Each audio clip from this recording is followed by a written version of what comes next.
It's my great pleasure to welcome all of you here today for our signature series conversation with political commentator and presidential speechwriter David Frum.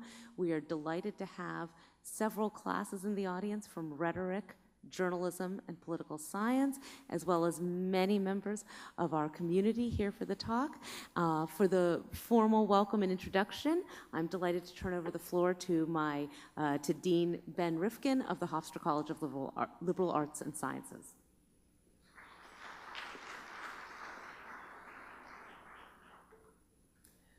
Thank you, Dr. Bose. David Frum is a senior editor at The Atlantic. From 2014 through 2017, he served as chairman of the board of trustees of the leading UK center-right think tank, Policy Exchange. In 2001 through 2002, he served as speechwriter and special assistant to President George W. Bush. In 2007 to 2008, as a senior advisor to the Rudy Giuliani presidential campaign. Mr. Frum is the author of no fewer than 9 books, most recently Trumpocracy, The Corruption of the American Republic, HarperCollins 2018, which you will have a chance to buy today. His first book, Dead Right, won praise from William F. Buckley as the most refreshing intellectual experience in a generation, and from Frank Rich in the New York Times as the smartest book written from the inside about the American conservative movement. In National Review, John Podhoretz hailed Frum's history of the 1970s, How We Got Here, as an audacious act of revisionism, written in a voice and style so original it deserves to be called revolutionary. Arianna Huffington said of Frum's 2012 Not All Patriots, David Frum is someone who fearlessly speaks his mind regardless of where the chips may fall, so it's no surprise he's able to convey so much truth in his fiction. Frum's memoir of his service in the George W. Bush administration, The Right Man, was a #1 New York Times bestseller. In addition, a personal note, Mr. Frum earned his bachelor's and master's degrees in history from Yale University, where he and I were classmates, although we didn't meet. I wish I'd met him. I was probably too busy studying. So my message to all the students today is take a moment to meet your classmates. David Frum also took his law degree from that other institution somewhat north of New Haven. I think it's in Cambridge, and it begins with an H like Hofstra. And I'll just stop there. But I don't want to stop without asking you to please give him a warm Hofstra University welcome.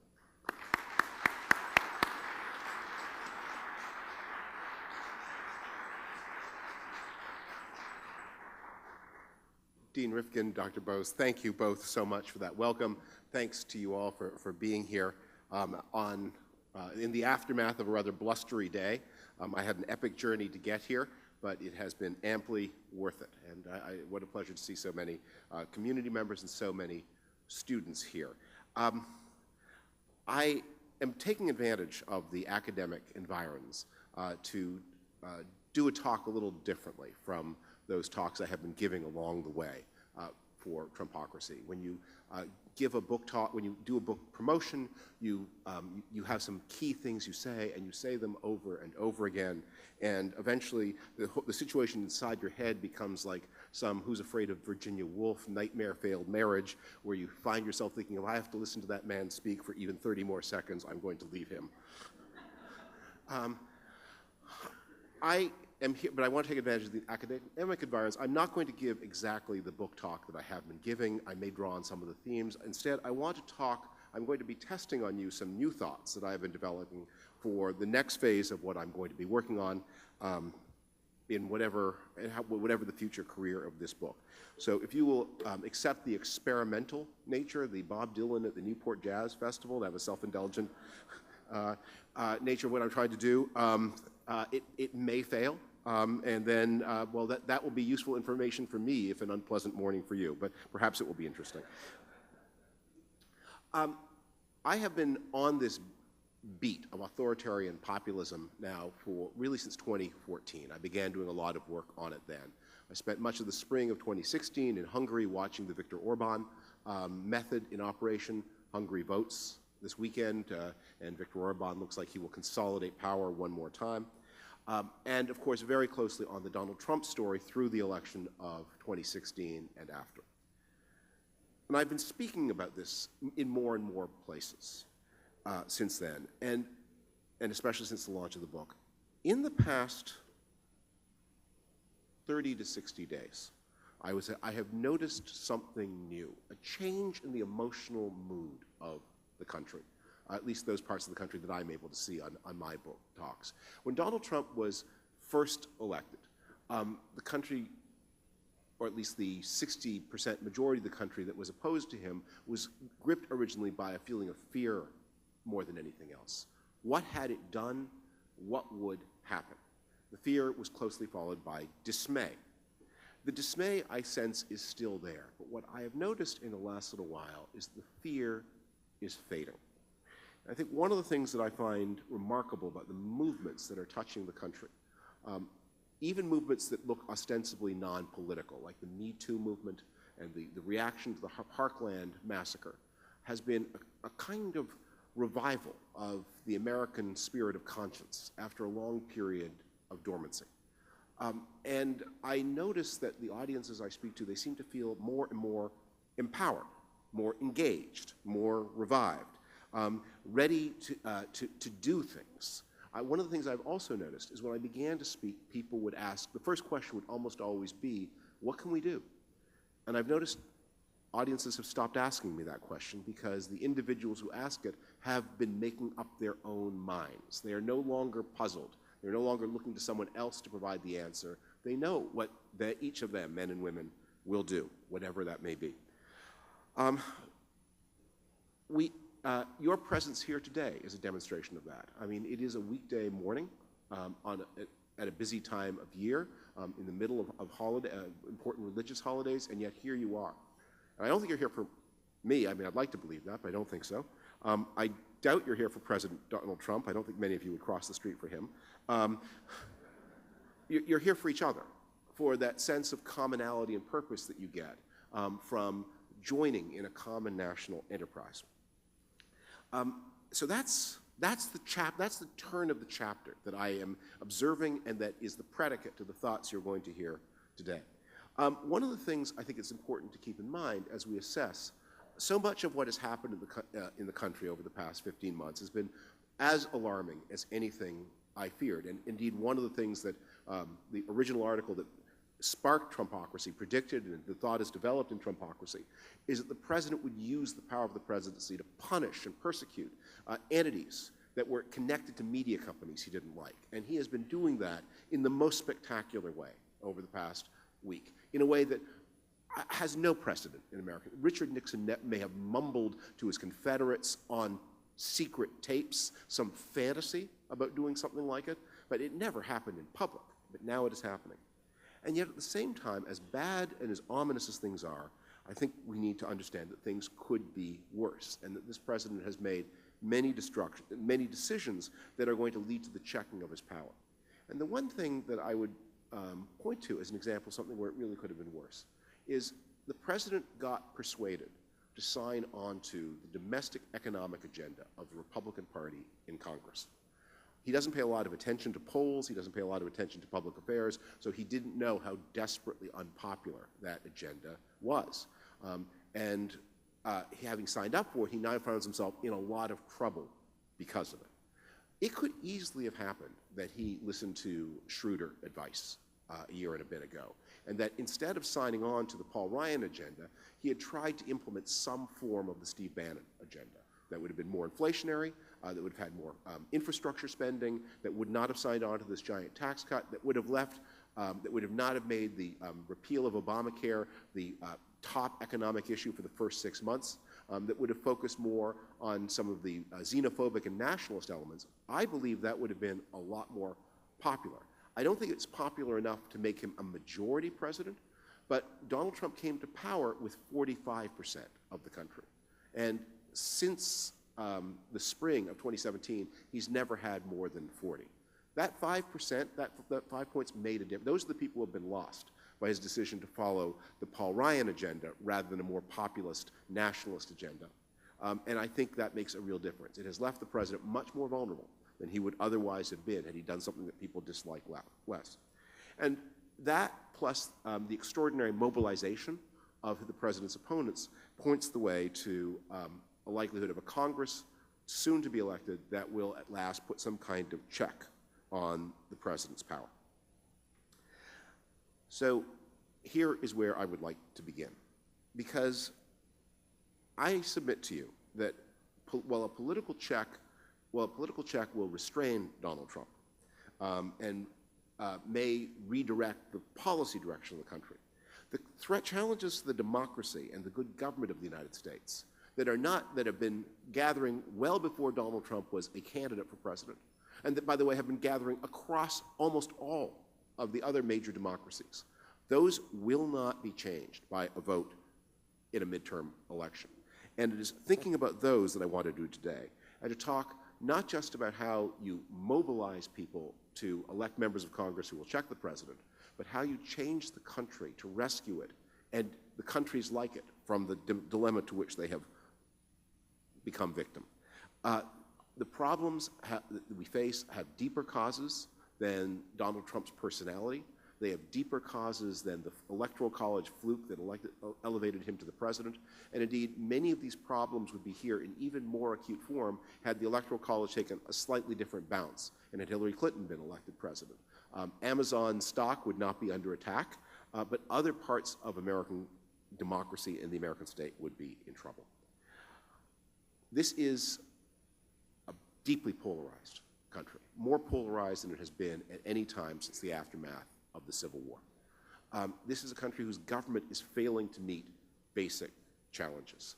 This is a country in which life expectancy for those who do not go to college is declining, something that did not happen during the Great Depression. This is a country that is now on the brink of stumbling into one war after another, one taking form possibly in the Korean Peninsula, one versus Iran, for which the country is completely unprepared, not only militarily, but psychically. The work of persuasion has not been done. And this is a country that is watching its alliances dissolve, and not just because of the behavior of Donald Trump, but because of other forces in the world that it is not coping with. Where have we been? Where are we going? What should we do? The world in which I grew up, the world in which many of the members of the community grew up, was a world in which, or the United States in which we grew up, was a world in which one of the big indictments brought against the country was its overwhelming sameness. You may remember the song, "Little houses all made of ticky-tacky, little houses all the same." And that was a big complaint. Americans lived very like one another. And you could blindfold somebody and drop them into a suburb of Denver, or a suburb of Orlando, or a suburb of New York, or a suburb of Los Angeles, and except for the climate, how could you tell the difference? It was the same stores selling the same stuff, the same fast food operations, the same national chains. Everything was the same. And that was a big indictment of the American culture of the middle 1970s. Well, since then, the country has been transformed. This is a country in which Americans live lives more unlike each other than at any time since before the New Deal. The difference between the rich and the poor, between those who are connected to the global knowledge industries and those aren't, between those who have access to America's astounding medical technology at its best, and those who don't get care for their teeth and die of gum disease, and in situations that remind you more of Charles Dickens than of anything that you see in a first world country. The gap between urban and rural, between ethnic groups and races. This is not like the country of my youth, but it is like the country of more than a century and a half ago. As we look at the polarization of the country, we need to understand that we have not here just a political problem, not a party problem. We are confronting a social concern. The country is divided, the parties are divided and unable to work together because the country is polarized and unable to work together. Americans mistrust and dislike each other. And there's a lot of, this is not just an impression, there is a lot of data. When you ask people questions like, how are your feelings about the party you don't belong to? A generation ago, most Republicans, they liked their party better than the Democratic Party, but they had quite warm feelings. If you asked people who voted for Richard Nixon how they felt about Hubert Humphrey, or vice versa, they had pretty warm feelings. I mean, they preferred their own person, but they had pretty warm feelings. If you asked questions about their attitudes toward members of other parties, they were not especially hostile. If you asked them a series of lifestyle predictive questions, do you go to church on Sunday? Do you hunt? You wouldn't learn nothing about their political preferences. The political preferences were one part of life, and everything else was another part of life. None of that is true today. The degree of mutual antipathy between the parties is unlike anything since the aftermath of the Civil War, and that's data. The way that a few simple questions about how you live can predict everything about how you believe and how you vote, that's new and that's different. What we did was we undid the world of the little houses of ticky-tacky, little houses all made the same, and we built a new kind of country that was exciting in many ways. It offered a lot of choices that were unimaginable in the world of the 1970s. Many different mortgage products, for example. You could choose whatever kind of mortgage you wanted. There used to be only one kind or two kinds, and then there were suddenly hundreds of kinds. But you'd better choose wisely, because if you didn't choose wisely, you faced total personal catastrophe, as millions of Americans did. We have choices in the way you save for retirement. In the olden days, there wasn't much choice. Some of your money went into Social Security. More of it went into a compulsory company fund. Then you should save a little bit a week on your own, and that was your retirement. And for most people, it was more or less the same. Now, again, astounding choices that have left the majority of Americans facing no retirement security at all, with nothing to rely on but Social Security that is much less valuable in relative terms than it was a generation ago, even as some Americans are able to accumulate enormous savings that mean that for some people, the years after 65 are years of personal fulfillment on a scale once unimaginable, and for others, they offer a kind of destitution and fear that the New Deal was supposed to be the answer to. And we can go through area after area of life where the country is moving apart. We have been here before. We've been here after the Civil War. We were here in 1919. We should have no illusions that that there was a golden age that extended across time without regard to history. The world you remember was built. It didn't just happen, and it wasn't always there. It was built by two generations of Americans that engaged in the most ambitious project of nation building this country had seen since the founding generation. In the years after about 1920, Americans committed themselves to massive investments in the formerly poorer regions of the country, to bring electricity everywhere, to bring effective road networks everywhere. The New Deal was a national development project even before it was a social insurance project. There was the construction of an interstate highway network and then natural gas pipelines and electrical corridors that created a national economy of a kind the United States had never had before. There were subsidies to housing that built suburbs. Those little houses of ticky-tacky were not just products of natural evolution. They were designs of policy which were built around a school system that was not national, but which was run by the states, but which was integrated into a common national institution of higher education by loan programs on institutions like the SATs. There was a civil rights project that began not originally as a social justice project, but as a project of national competition against the Soviet Union. The Cold War was going to be fought. It was fought in the 1950s, mostly in Africa and Asia, Latin America, and the United States could not be visibly and massively discriminating against such people at home if it were to compete with the Soviet Union effectively abroad. There was a construction of a social insurance network. After the New Deal, there was a return to that project in the 1960s, the building of Medicaid and Medicare and supplemental social security income and attention to disabilities. There was a powerful military component to all of this. From 1940 until the middle 1970s, the United States had a draft. And even after the draft ended, the United States had a level of military mobilization that meant that people from all over the country came into this one giant national institution and had their careers marked by it, and then returned to a country in which military experience, well, not everyone was, after the end of the draft, was serving in the military. So many older people had served in the military that there was this, again, this commonality. And so people from Oklahoma would live part of their lives in Germany and then serve on a base in Washington State, and they would move around and create this distinctive national identity. All of this was happening at a time when the country had never been more economically equal, and when, because of the ending of immigration, first by the First World War, and then by policy in the 1920s, the American population was becoming ever more unified. The percentage of foreign-born people inside the United States hit absolute bottom in the 1970 census. It was lower in 1970 than it had been at any time, probably since the 18th century. It was one country with the problems of one country. Since about 1980, we have been going in a different direction. We have become a more different country. We have become more different by class, more different by ethnicity, and this is accelerating, not pausing. As things are going, by the middle part of this century, about 80% of the country's population growth will come from people who are either immigrants themselves or the children of immigrants. This is going to be a new kind of country made out of new kinds of people. And these people do not have the relationship with one another the Americans of the 1970s did. And this expresses itself in an angrier and angrier and more mistrustful politics. It is a striking thing that how controversial President Obama's attempt to expand expand healthcare was in 2010.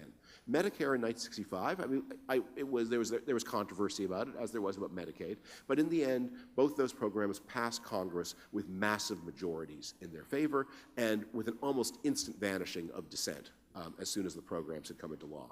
That has not happened with the Affordable Care Act, because in this new country, new programs inescapably take on the reality of group redistribution. It's not clear whether anybody ever in fact, unironically carried the sign, "Keep the government's hands off my Medicare." That sign has been photographed, but everyone is a prankster of some kind. But if the sign ever was carried unironically, it would not at all be a stupid thing to say, because after all, whose hands could touch your Medicares, if not the government's? Anybody else who touched your Medicare would go to prison. The Tea Party of 2009 and 2010 was a movement in defense of Medicare against these new claims that were coming from the Obama administration. Of the people in 2010 who lacked health insurance, 27% were foreign-born, which is not to say they weren't citizens or weren't here properly and legally, but they were not people who had been born in this country. And the care for them was to be financed, according to the original plan for Obamacare, in great part by rolling back the future growth of Medicare. Since the Medicare population and the Obamacare population were quite different, it was not surprising that this would become an ethnic as well as an ideological competition. And that's one reason why, unlike Medicare and Medicaid, Obamacare remains so intensely controversial almost a decade after it was passed into law. We are grappling with three great causes that are making it difficult for Americans to be one people. The first is the way a globalized world distributes its rewards. It used to be that there was great equality, in the years after World War II, there was great equality within countries and enormous inequality between countries. The average American, the life of the average American and the life of the average Chinese were so different in 1950 as to be almost unimaginably separate, almost to belong to two different planets. Since then, the averages of the two countries have converged, and the extreme within the two countries have diverged. We have more equality between countries, more inequality within countries. And that has meant that a new kind of global economy, which is very rewarding for some, and probably for most of us in this room, is very unrewarding for others. And people, as a result, feel that they have less and less in common. And migration and immigration is part of that move, which has brought tremendous benefits to some people and tremendous cost to others. The second thing that makes, that has stressed the idea of national unity is we are moving toward increasing ethnic and racial diversity at a time when every other aspect of our lives makes us increasingly intolerant of diversity. And I don't mean that just in a bigoted sense. What I mean is most of your daily experience online and offline, is increasingly intimately curated to you personally. Actually, we found out a little bit in the past few weeks about how that happens, and it's not entirely comfortable. But what you see on Facebook, the advertisements you see, they are more and more tailored for you. And you live in a world of ever more empowered consumer choice. You live in a neighborhood. You no longer probably live in a neighborhood where there are houses that all look the same. You get to live in places that are adapted to you. It is the common, and the younger you are, the more this is true, because the new styles of child rearing that I raised my children have been much more centered toward the autonomy of the child and respecting the child's choices. So you, as an individual, your experiences, you are exposed to fewer and fewer things that are not congenial to you, that you have not voluntarily chosen, that you do not want, in a world in which things are more, everything outside that immediate orbit is more and more different. So people who are expecting a customized experience just for them are living in a country which is increasingly diverse, and they are poorly positioned to cope with that. I think, to make a point about that, I think that is the source of a lot of the frictions that see on college campuses, because this is one of the places where these two forces of increasing diversity in the objective world and the subjective experience of an increasingly tailored experience. Modern university life is very competitive. The students have lots of choices. In my day, when you had to type the applications by hand and walk them to the post office, you might apply to 3 schools. Today, everyone applies to 20, and everyone's very glad to see you, and the student aid is customized. The students come here like customers, and the customer is always right, and they expect to be tended to. And then they're confronted with things they don't like, and they say, what is this? This causes this causes tension between people and a feeling of a mismatch between what I feel that my right and due is and what the world around me is. The last thing that is so the first of these choices that is breaking the bonds are the uneven distribution of the benefits of globalization. The second is this contrast between increasing diversity in our world and decreasing tolerance for diversity within ourselves. And the last is that we are catching up to the inherent defects of democracy in general and the American system of democracy in particular. We've all quoted the joke often attributed to Winston Churchill that democracy is the worst system except for all the others that have been tried from time to time. We have a big chuckle over it because it seemed actually not, when the joke was made, and when the joke was repeated, it seemed not a very compelling remark. Democracy was so obviously terrific. In 1965, I mean, not only did it mean freedom and respect and empowerment, but it also meant this dazzlingly rising standard of living. It meant public services that worked well, and everything else was so terrible. I mean, who would not want democracy, given what the choices on offer were in 1965 or 1970? Those systems are working less well. They're delivering fewer and fewer benefits to more and more, they're delivering fewer and fewer benefits and concentrating those benefits on fewer and fewer people. And meanwhile, other systems that are non-democratic have turned out to be quite successful at raising standards of living for people. The Chinese example is the most extreme, but there are many others. If you've been to the United Arab Emirates, I mean, that works for those people who are lucky enough for whom it works, but it doesn't work for everybody, but neither does our system. And it is therefore unshocking that cross-country surveys that ask young people about their commitment to democracy note that over time, the commitment to democracy has worked less and less well. And the American system of democracy is an especially vulnerable one because it is the most ancient of all the systems of democracy. It's got this separation of powers, president versus Congress, that most other democracies say not a good idea because it leads to endless gridlock. The United States doesn't have a proper civil service.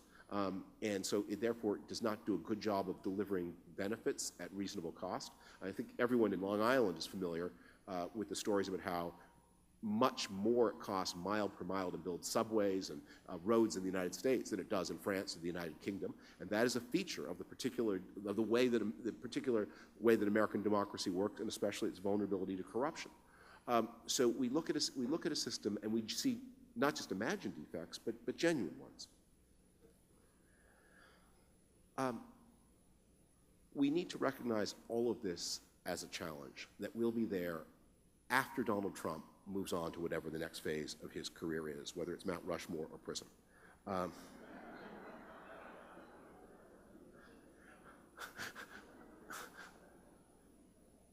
And we need to understand that what we face is not a problem that is solved by changing the way our parties work, but by, to the extent it's possible under the circumstances of today, to doing again what was done between 1920 and 1970, and engaging in a nation-building project, to make the bonds between Americans again strong.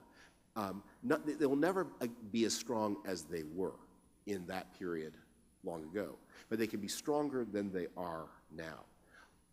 I think one of the real meanings of the Russia scandal, it's often remarked that such a thing simply could not have happened a generation ago, that someone who is so obviously a foreign spy walks into a campaign office, offers damaging information on another campaign, and gets a warm welcome. And it's true that particular people were unusual doofuses. But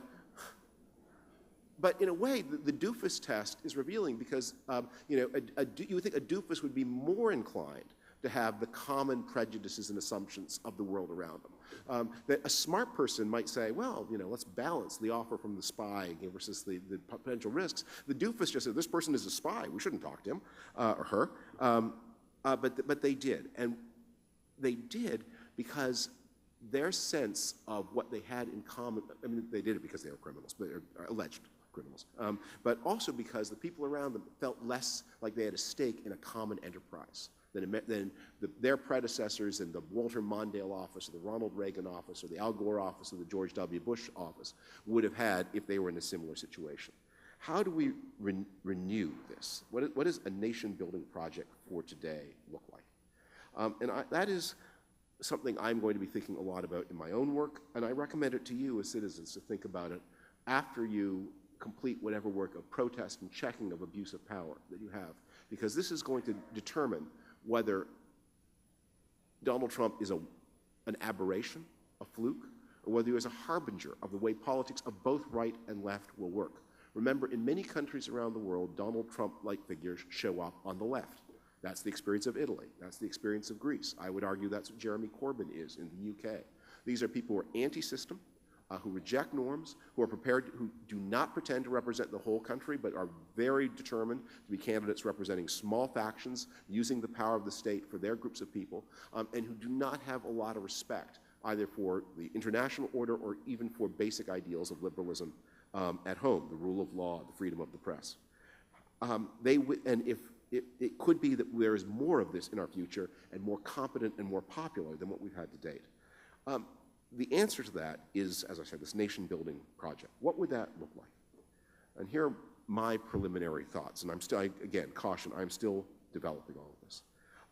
The first thing is we need to knit people together in a sense of commonality by offering them a tangible expression of what it means to be an American. It's not just a feeling, it's not just a song, it's not just some cloth. You actually get something from it, and something that is not shared with people who are not Americans. I grew up in Canada, and one of the things that is remarkable is how much of their national identity Canadians express through their health service. Now, that may seem like maybe it's a little disproportionate, but it also says this is something that you get if you are Canadian, and that you don't get if you're not Canadian. And you don't not get it in a malicious way. It's not that Canadians walk around the world withholding health care from other people. But this is what it means to belong to this particular community. And it costs you something, by the way. You don't just show up and get it. You have to pay heavier taxes as a result, and you have to do that with your eyes open. You can imagine the United States runs a very expensive government, but it runs a government where most of the benefits are non-universal and non-visible. So the United States spends a lot of money to make housing cheaper for people. But the way it does that is not by spending money on housing. It does that through a mortgage interest subsidy that some people can use a lot of, other people can use less of, and nobody who gets it thinks of it as a benefit from the government, as that you're getting a check from the government to help you afford your house, although you are. That's how we finance student education, that most of us think we are paying for our own our own costs, our own children's costs of education, and some of us are paying all that cost. Many others are subsidized in complicated ways, but they don't see the subsidy, and they don't know who they're getting it from, and they don't feel any sense of commonality as a result. Again and again and again, the American system of government benefits is one where people do not have a sense of what they're getting. It's not visible, it's not universal. And so I think one of the projects would be to say, let's, without spending necessarily any more money, and maybe even spending less, let us make it visible to people what they get as a material benefit of citizenship, and let's work harder to make sure that that is more equalized. And that would mean things in practice like continuing to roll back the mortgage interest subsidy and actually to see housing funds spent more explicitly. It would mean a system of healthcare guarantees where we spent less on the taxpayer subsidy to healthcare plans and something more on something like a federal system of state-by-state universal healthcare. And indeed, that is the second point I would focus on as a nation-building project. In FDR's time, the great shock of the country was that in the cities in 1930s, there was electricity, there was roads, there was running water, there was sanitation, and in the country there was not. In the countryside there was not. In the North and Midwest there was. In the South and West there was not. And the New Deal was a giant project to bring roads and electrification and sanitation and running water all across the country. Well, those things are present everywhere now, but what are not are basic guarantees of health outcomes. When you are in the knowledge centers, it is amazing how fit and healthy Americans are into their 80s. And when you are in the countryside, it is amazing how sick and ill and weak and prematurely old Americans are in their 40s and 50s. And just as the country once made a national commitment to raising the materials, the technological standards of the less successful parts of the country, so now we need an equivalent commitment in the health outcomes of Americans. And that's not just a matter of gift, because some of it is compulsory, because one of the reasons why they have those bad health outcomes is not just that they don't get enough attention from doctors, but that they are empowered to make incredibly destructive lifestyle choices. America has very low rates of seatbelt use. It has very high rates of use of sweeteners. It has a level of gunshot accident that would stagger any place more developed than Honduras and Somalia. Those are things that require not just the offer of benefit, but actually the imposition of standards. And that is another part of the nation-building project. We need to strengthen the social insurance network and make it up to date for the 21st century. Medicare does a wonderful thing of providing for, does a wonderful job of providing for the actual medical needs of the elderly. But what about those who are basically healthy but just have made it past 80? They are going to find themselves, and that is the most rapidly growing part of our population. We don't think at all about elder care and building a network of that for this soon-to-arrive enormous population, but we'd better start. Nor do we think enough about integrating how we care for children from age 1 to 5 with how we care for them from 5 to after. We combine the most impressive university system on the world with the least impressive high school system in the world. And then we ask ourselves why all this money spent on universities is not yielding better results for our workers. It's like those old days in the car factories where what they would do is they'd have like these totally dysfunctional automobile assembly lines, and they would have a team of highly paid specialists at the end who would fix the cars as they came banged up off the assembly line. And we wondered why Detroit products failed as compared to Tokyo products, where the assembly line worked well from beginning to end. We need, it seems to me, a slowdown in the rate of immigration as we make Americans out of the tens of millions of people who have become Americans since 1970. The demographic change in the country is happening so fast that we cannot absorb people we have and create a sense of commonality. So I would say we need to move back to the numbers of the 1980s when the United States took 500,000 legal immigrants a year, as opposed to since 1990 when we have been taking 1 million plus another more than 1 million a year in illegal immigration. I think we need to think hard about how we celebrate and build symbols of national unity. I gave an interview to the student radio station before I came here and was informed then that this campus, like so many, is having a debate about the statues and symbols it wants to remove. Without entering into that debate, I'd say, where is your debate about the statues and symbols you want to build? Because if you are going to take apart a previous generation's definition of what it meant to be American? Where is the new definition you're going to put in place? Or is it going to be a series of contentious claims of group against group, individual against individual? And if you do that, do not be surprised when those who feel themselves on the receiving end of the criticism unite together and feel that they do not have much in common with those fellow citizens who are criticizing them.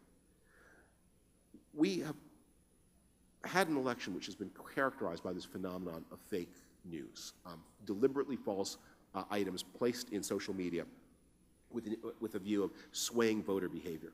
One of the things that's remarkable, if you ever look at any of the actual examples of fake news, is how obviously and preposterously fake indeed it is. It's not even seriously trying to be believed. We don't have a broken political system because we have fake news. We have fake news because we have a broken political system, where Americans do not have enough of an agreed standard of authority that there is a way to persuade almost everybody that that story about the Pope endorsing Donald Trump is not true. This is a project, this is my vision of what it would look like. And I'm going to spend a lot of time over the next months developing in writing and in speaking and in other forms the details of what it would look like. And whether you accept it or not, I invite you to join the challenge of thinking about what this means. Because there is no point complaining about how Congress behaves and about how Congress fails if those behaviors and those failures actually you can see around you in your own community and even in your own heart and soul. That if you want to have a government that works for one people, the project must be to be truly again to become one people. So let me pause there and take questions, and thank you for your attention to this work in progress.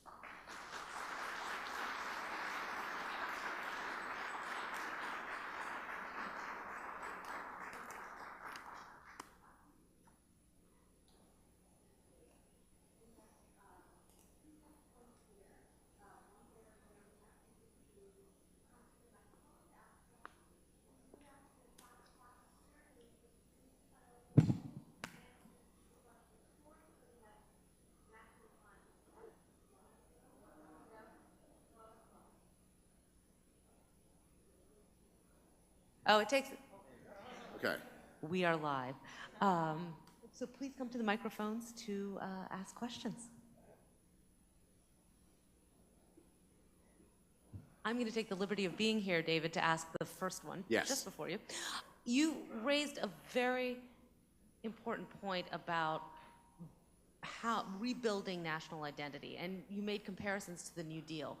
Of course, when Franklin Delano Roosevelt became president, a quarter of the nation was unemployed.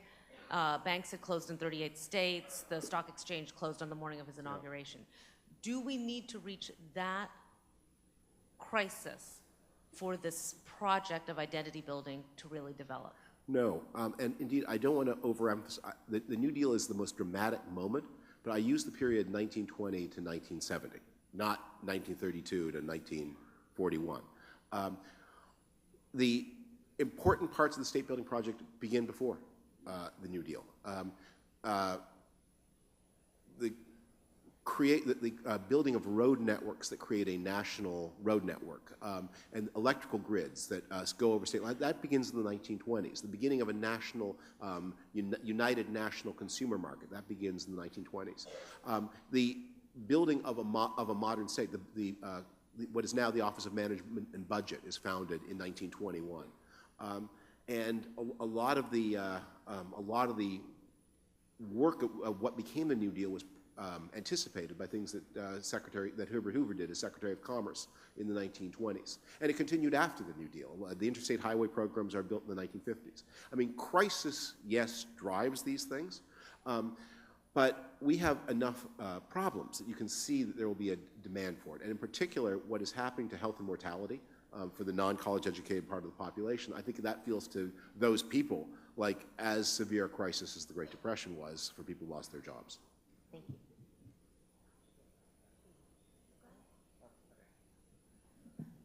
Hi there. You talked about So how let me go to there's the other microphone. Yeah, that's what I thought. Okay. As a young person, I see globalization is rapidly expanding. With this rapid globalization, why and the sense of national identity in America is so important? And does this, in a way, undermine our progressive idea of individualism? It's possible that it undermines your progressive idea of individualism, because I don't know, because our ideas may not be shared. But what I would say is there's no such thing as global democracy. That the relationships between states are handled in non-democratic ways. To the extent that power flows away from nations to international arrangements, power is flowing away from places where voters can make a difference. And that one of the reasons why democracy is in trouble is because nations, especially nations less powerful than the United States, feel that they don't have a lot of, the people in those nations feel, well, my government here doesn't make any difference anyway, so why should I much care, why should I feel much of a stake in it? The nation is sort of an invented concept. There's a famous phrase, an imagined community. It's not a real thing. You know, these are lines on maps and people within it, and sometimes they have a language in common, but often they don't. And sometimes they're invited to feel like one thing. But it's the only way we've ever been able to find to make democratic decision-making meaningful.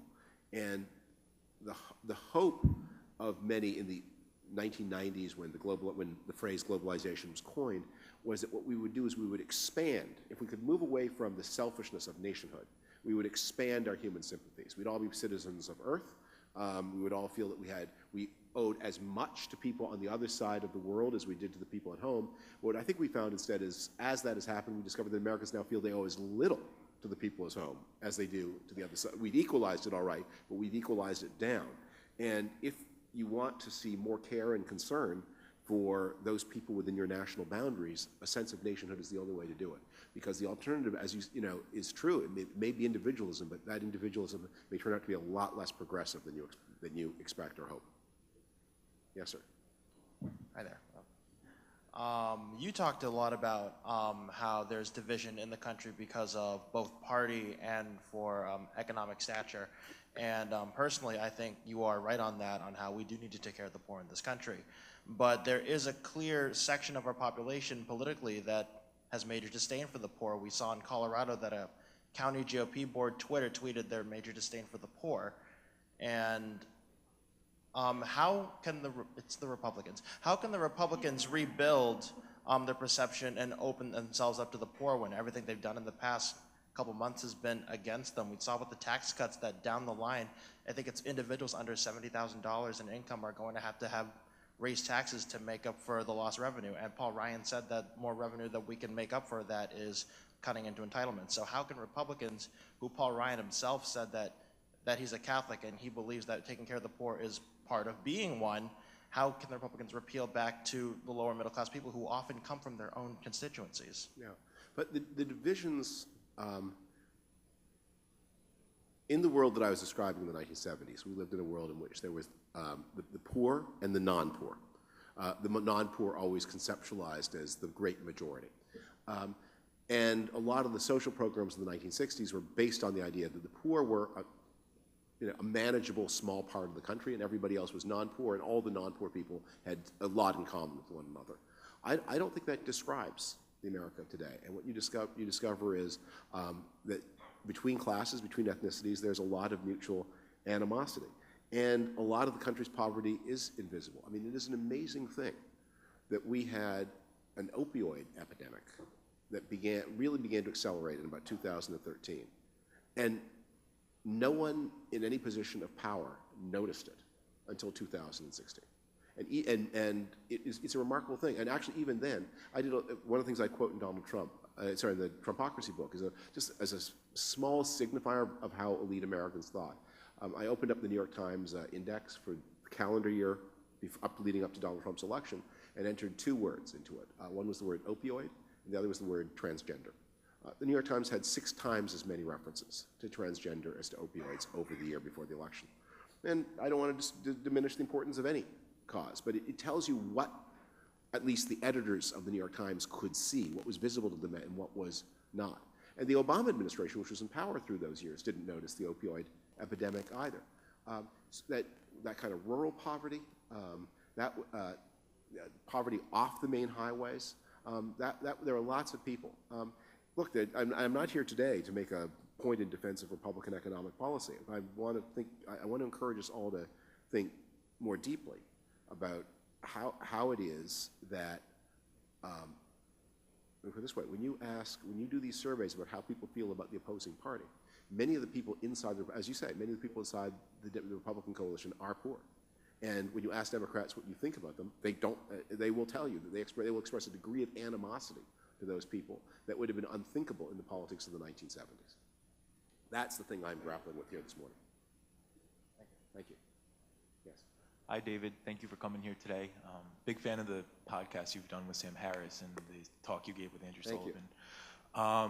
A question I have, while I understand the importance of talking about nation building and where that may lead, my question is the hyper-polarization we see in politics today and how that's kind of impacted things as much as even oversight when you look at the Republican lack of oversight in the House Intelligence Committee, or even the latest thing with Scott Pruitt and the EPA, and the Republicans in power not standing up for what I would think would be ideals in any administration to prevent corruption.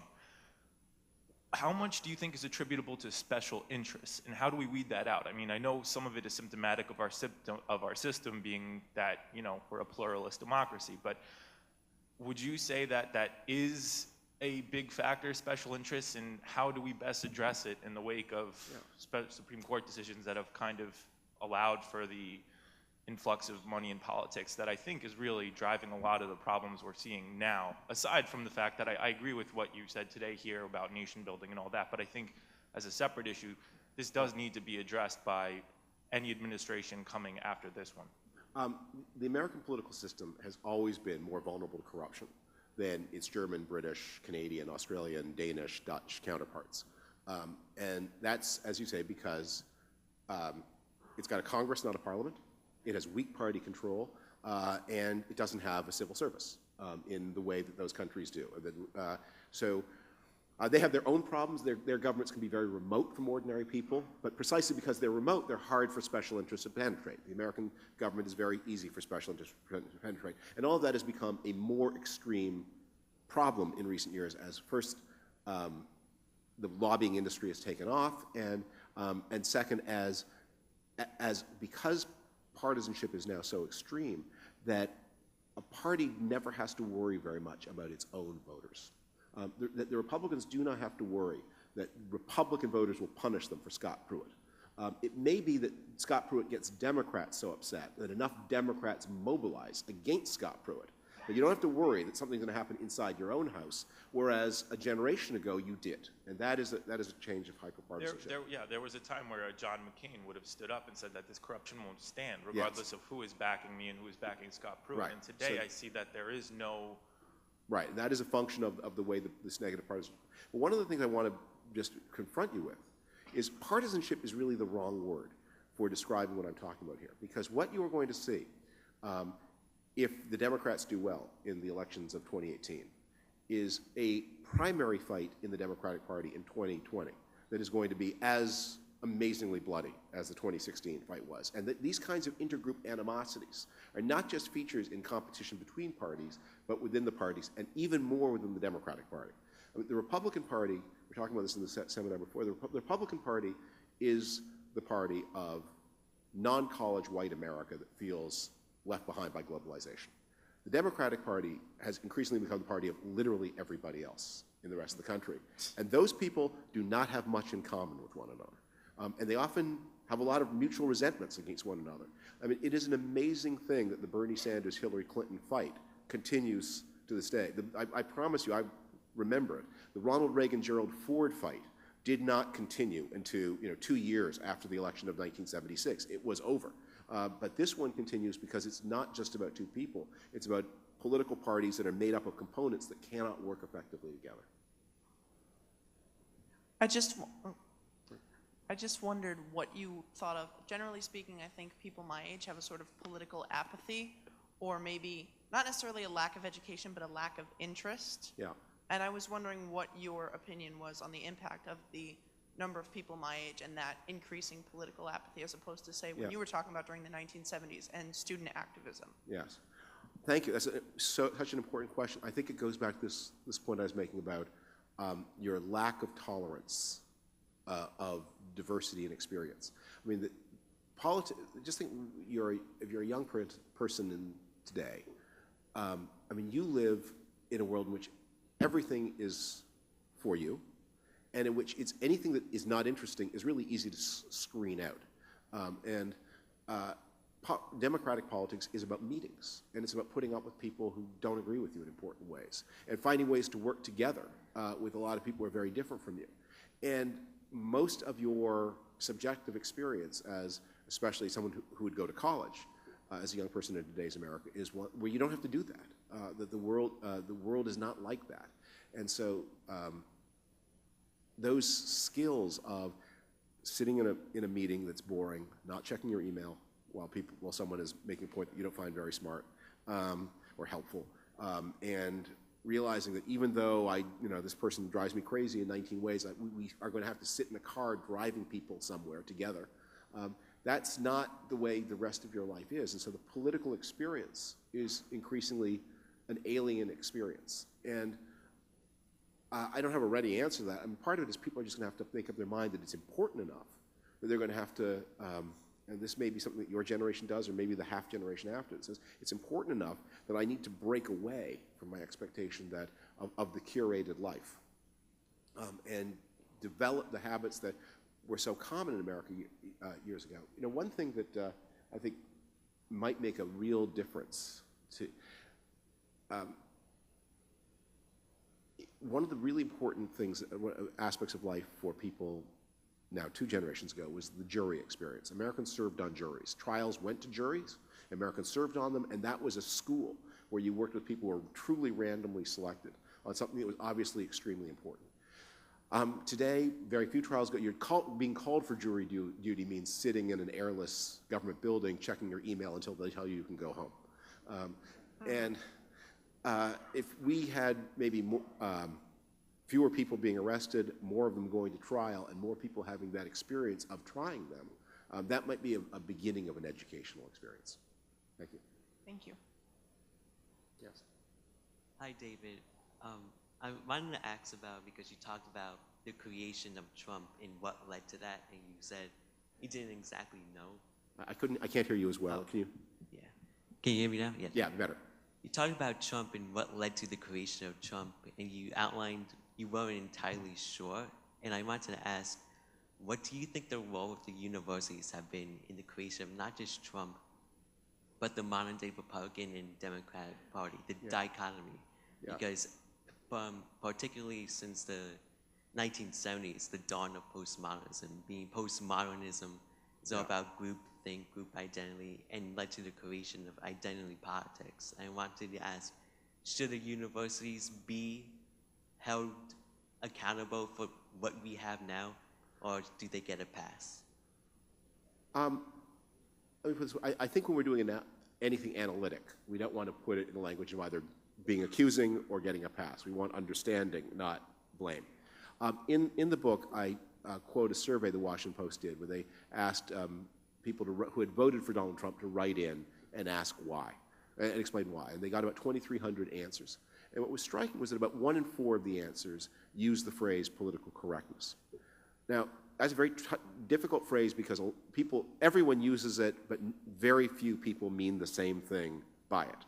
So it's not quite clear when someone says they're upset about political correctness what exactly they're upset about. It's a range of possible things. But yes, I think it's true. The feeling that that a lot of people, especially on the more conservative side of the country, have, that their experiences are disqualified, their stories don't matter, that they are to be targets of accusation, that was powerful in electing Donald Trump. And so too, I think the universities have been incubators of the idea that truth is something oppressive rather than something liberating. Again, I talk about this in the book, that the phrase post-truth began as a compliment, not a criticism. And it began among forward people with forward-looking philosophy who wanted to say that the idea of a single truth was oppressive and we needed to get to a world of multiple truths. And what we've unfortunately discovered is that in the political context, the opposite of truth is not truths, the opposite of truth is lying. Yes? Hi, David. The problem I see with your idea of bringing people together, like in the 70s, we didn't have anything like Fox News and Sinclair stations that just spew out lies. And the people who watch these programs believe everything that they hear. And when people won't even listen to the truth and believe that all the main news stations and the papers are lying because the president is telling them that it's fake news, how can you bring people together when they're not rational? Yeah. I'll just give you my opinion about this, and you can take it or leave it. But my view is that you get it's not because of that kind of media that the politics are broken. It's because the politics are broken that you get that kind of media. The question is, why is there a demand for this kind of product? Years ago, I ran a website where we ran one of our most popular articles was an article by someone who had to publish it pseudonymously, lived in the South, came from a pretty conservative family, and he wrote an article about what he called Fox Geezer syndrome. And that he said that his parents had always been, pretty conservative, church-going people, but, people he could talk to. And he himself was a Republican, a conservative person. And they began watching Glenn Beck all the time, and they went crazy. You just could not talk to them. And they believed insane things. They believed, and I don't mean that they believed that an Islamic caliphate was on the verge of being established in the United States. And we were that close to having an Islamic caliphate in the United States. And but I think the question is not why did Glenn Beck say it? The question is why were they ready for it? My interest in the impact of these things, I don't know how much impact Sinclair has, but the impact of Fox is it is finding willing targets. And it is the willingness of those people that I find interesting. And it really, I think, I can remember this world in which, and many of you can, when there was a president that your parents didn't like, if you spoke about that president in certain ways at the dinner table, they would tell you not to. Because they were shaped by the war, they were shaped by the Cold War, and it was the president. You don't talk that way about the president. The audience has changed. And that is a part of the story. I think if you say, what is my answer to the problem that there are unscrupulous entrepreneurs who will take advantage of human weakness to make money by inflaming human passions? I don't know. I don't know what the answer to that is. There are always people like that. Right? But if you ask me, why is it there's so many people whose passions are ready to be inflamed? That's a question I think I can think about and maybe deliver some results on. Thank you.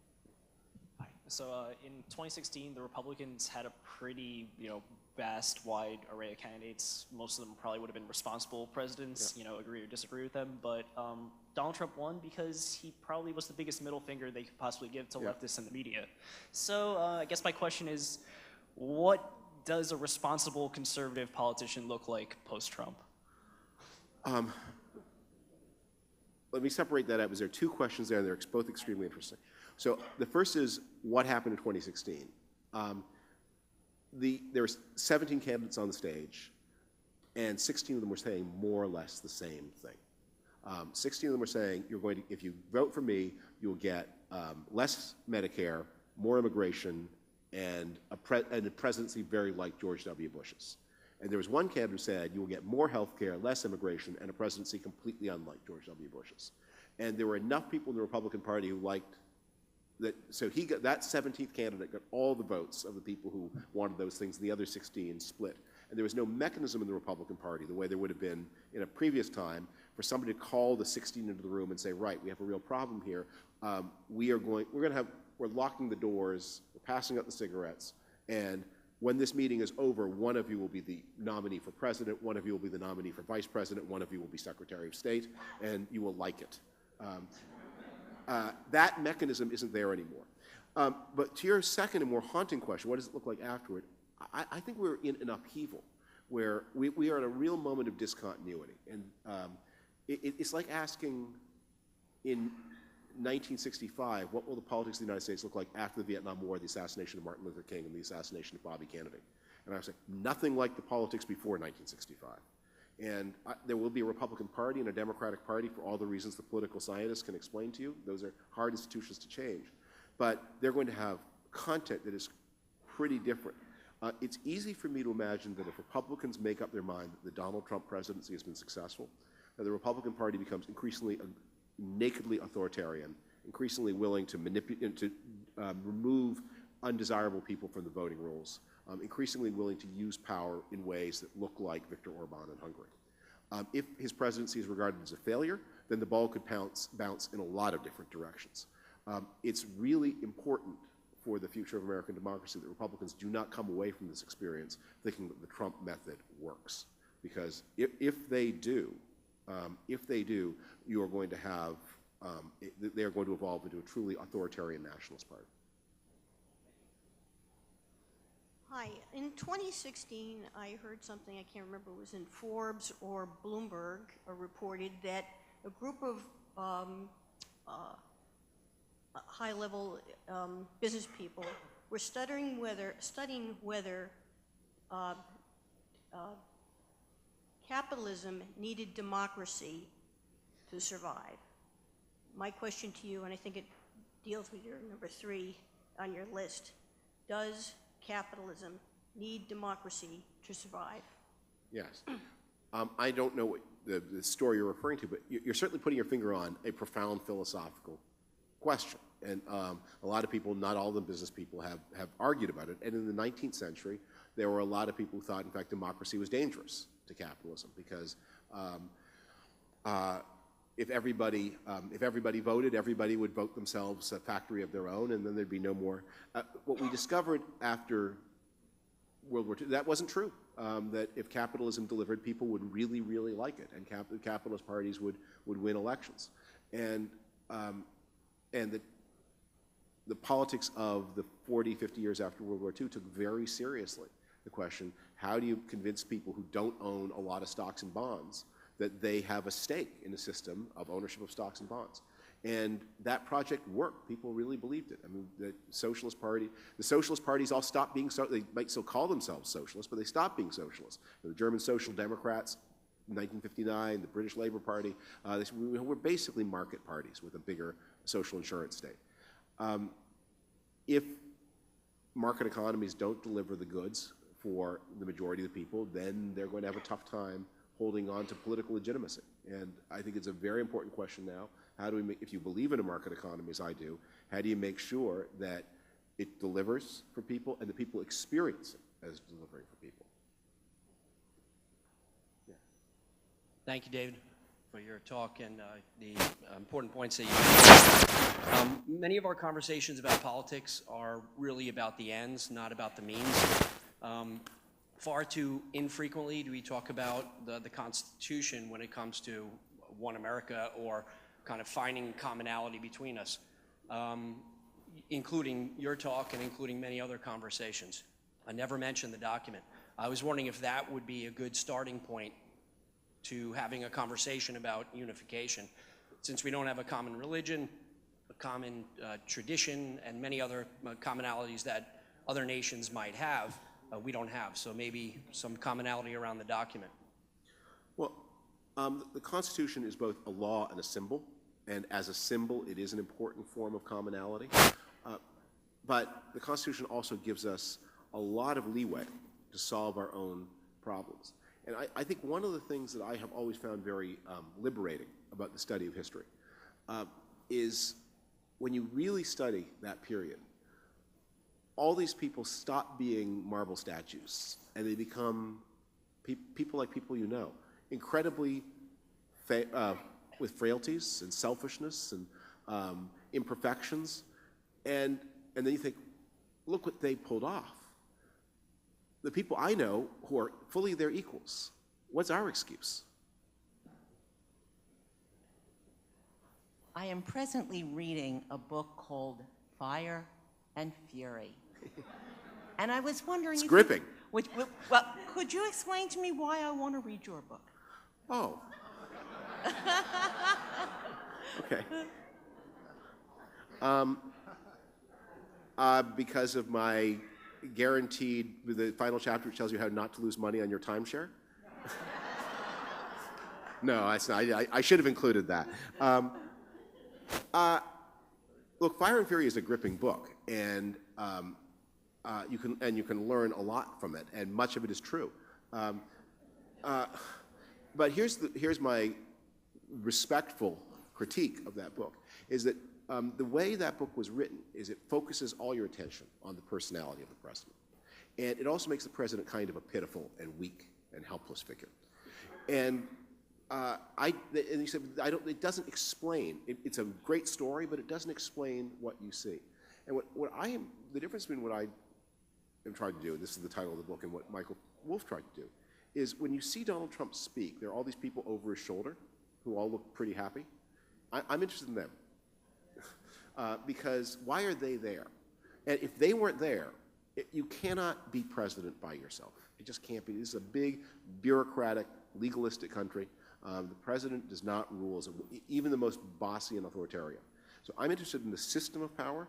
Michael Wolff is ultimately is interested in people, and he's a great storyteller, but he's not interested in politics. He's not interested in government. He's not interested in how power is held and used and sustained, and I am.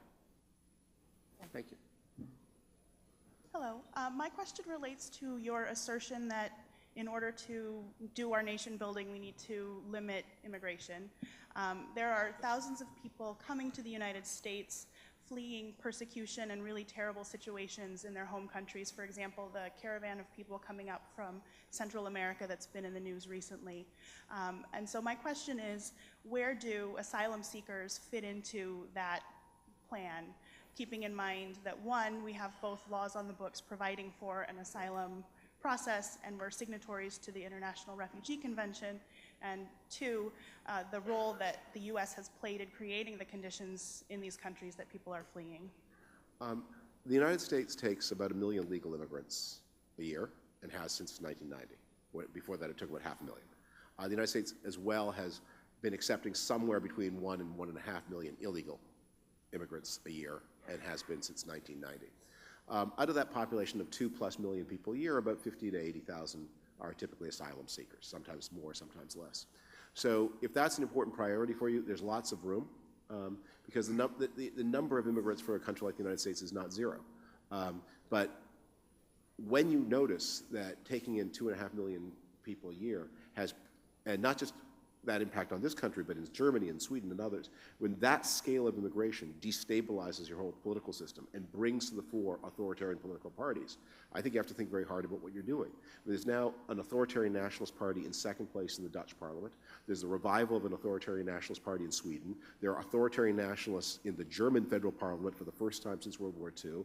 The National Front in France doubled its share of the vote between 2002 and 2017. The European Union was broken apart by the British exit, which is driven by immigration as the #1 issue.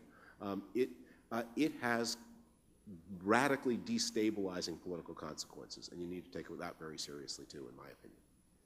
Sorry. First of all, welcome to the political wilderness. Thank you. I think we're all going to get out of it together. Thank you.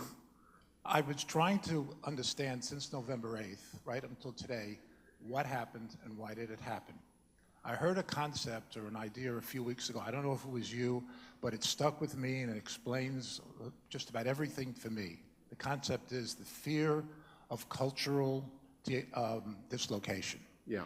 Which means that people mostly in the rural, mostly white sections are afraid of the coming demographic tsunami, which is going to change their world culturally and personally and deeply affect them. And I think that has a lot to do with the way things are today. And I refer back, which I'm not sure I heard from anybody else, in the 2 or 3 days before the election, Hillary Clinton held huge rallies in Philadelphia and Pittsburgh with 40, 50,000, mostly people of color, that were screaming and yelling with all rights, and it was scared the death out of a lot of people in Ohio and Wisconsin because they saw what possibly could be hurting them. In addition to the religious Muslim people that are coming and the gender the changes in the gender laws, I think that this has had more than anything else an effect on the way the election ended up and the way things are today. And if you could address that. Thank you. Look, that's what I've been trying to say here, that you have a country in which people feel more different from one another, more frightened of one another, and they have less in common. And the reaction, yes, that's where Donald Trump comes from. So we're either going to have more of that, or we're going to do something about it. And the project that I'm thinking about today is how do we do something about it? And that seems to me that you have to make Americans out of people in the way that was done after, we had this huge immigration in the 19th century, and it led to social convulsion. Between what happened in the United States in 1919 and 1921 was a social convulsion that would stagger us. The deadliest terrorist attack before 9/11 before 1995 on American soil was conducted by Italian anarchists in Lower Manhattan. They killed more than 100 people. You had race riots that were really pogroms, where white mobs would attack black citizens in places like Oakland and kill hundreds of people and drive hundreds more from their homes, like something that you would see in Germany by the Freikorps. You had labor violence on a scale never seen before or since in American history. You had an epidemic of terror bombing, where senior officials of the government would receive packages that blew up. And over the next half century, that country that was coming apart on basis of ethnicity and class and labor, that was built into a nation. So I don't know that we can do it again. The world changes. History never repeats itself. But that was the challenge then, and they were equal to it. Let's try to be. I think I've run out of time. There are a few more questions, but I know I'm...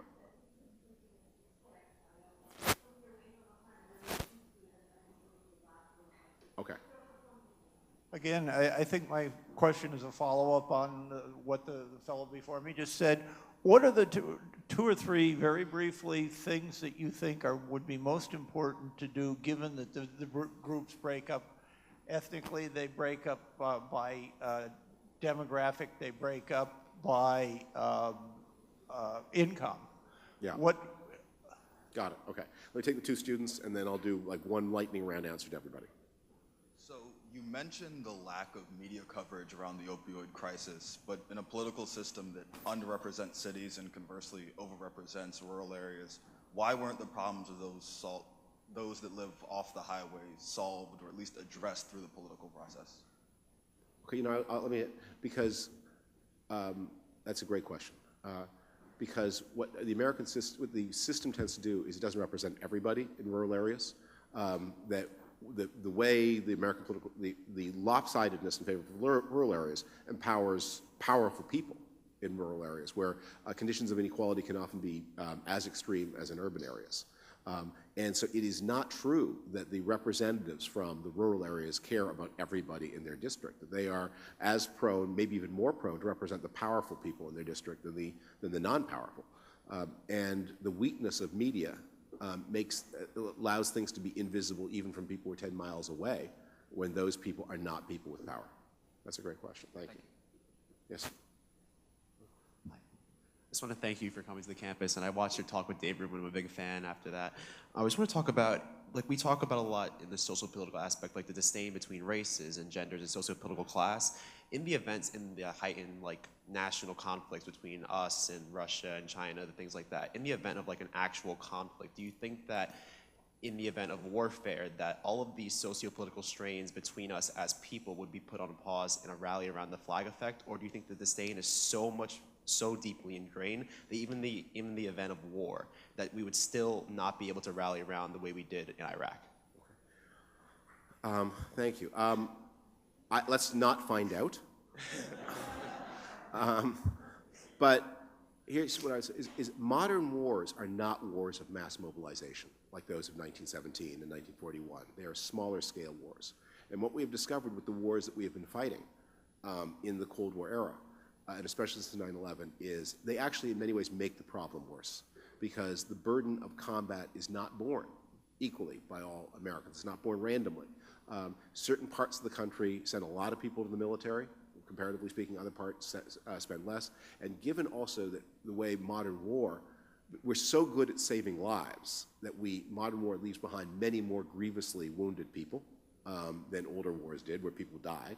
And it also leaves behind psychically damaged people. So the returnees from the war need more care. And if your system doesn't have a strong enough ethic of mutual responsibility, you can have, as we have now, a system where we have now tens of thousands of seriously physically and psychically wounded vets who not only do not get properly cared for, but whose lack of care is often an invisible issue to the rest of society that doesn't bear the burden. And I think one of the things a foreign adversary would calculate is maybe America is vulnerable to internal surgery. That is, Chinese trade policy in the past 72 hours has given us a seminar on studying the divisions of American society and using them against the United States. To the last question, so let me pause there and just say to the question about the acting with this, I'll stand by the previous answer to the third last question. And I thank you all for your attention. It has been really a workout to be here, and thank you for letting me think with you.